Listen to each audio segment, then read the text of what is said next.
తెలంగాణలో కురుస్తున్న భారీ వర్షాలు ప్రకృతి విపత్తుల నేపథ్యంలో సీఎం రేవంత్ రెడ్డి ఉన్నతాధికారులతో అత్యవసర సమీక్షా సమావేశం నిర్వహించారు. వర్షాల వల్ల ప్రజలకు ఎలాంటి ఇబ్బందులు కలగకుండా ముందస్తు చర్యలు చేపట్టాలని ఆదేశించారు సీఎం.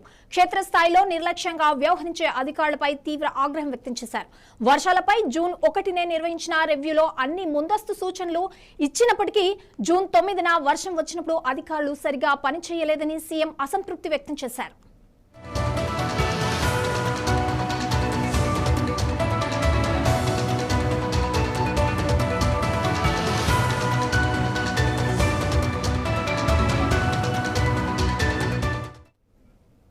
వర్షం కురిసిన సమయంలో అత్యంత కీలకమైన ప్రాంతాలలో మున్సిపల్ పోలీస్ అధికారుల మధ్య కనీస సమన్వయం లేకపోవడాన్ని ముఖ్యమంత్రి తప్పుపట్టారు.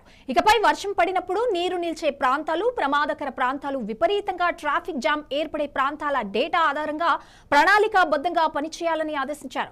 మానవ తప్పిదాల వల్ల గానీ, అధికారుల నిర్లక్ష్యం వల్ల గానీ ప్రజలకు సమస్యలు వస్తే అసలు సహించేది లేదని స్పష్టం చేశారు.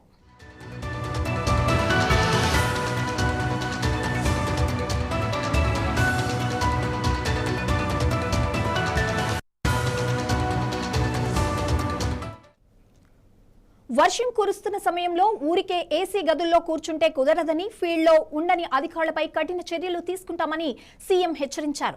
వర్షం పడేటప్పుడు ట్రాఫిక్ ఉన్నతాధికారుల నుండి కింది స్థాయి సిబ్బంది వరకు అందరూ రోడ్లపైనే ఉండి పరిస్థితిని చక్కదిద్దాలి.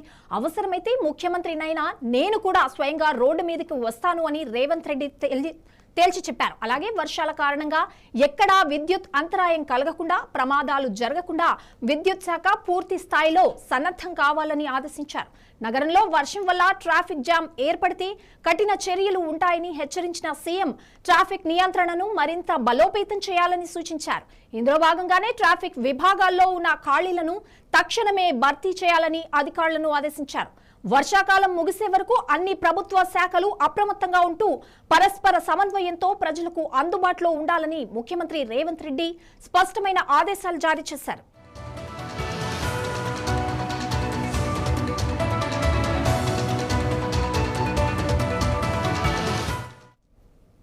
మరోవైపు తెలంగాణలో రాగల మరో 4 రోజుల పాటు భారీ వర్షాలు కురిసే అవకాశం ఉందని భారత వాతావరణ శాఖ హెచ్చరించింది. ఈ మేరకు పలు జిల్లాలకు అలర్ట్ జారీ చేసింది. రాష్ట్ర రాజధాని హైదరాబాద్ తో పాటు రంగారెడ్డి, వికారాబాద్, సంగారెడ్డి, మెదక్, కామారెడ్డి, నాగర్ కర్నూలు జిల్లాల్లో భారీ వర్షాలు పడే అవకాశం ఉందని వాతావరణ శాఖ తెలిపింది. ప్రస్తుతం రాష్ట్రంలో నైరుతి రుతుపవనాలు నెమ్మదిగా కదులుతున్నాయని, రాబోయే 4-5 రోజుల్లో ఇవి రాష్ట్రం అంతటా విస్తరిస్తాయని అధికారులు తెలిపారు.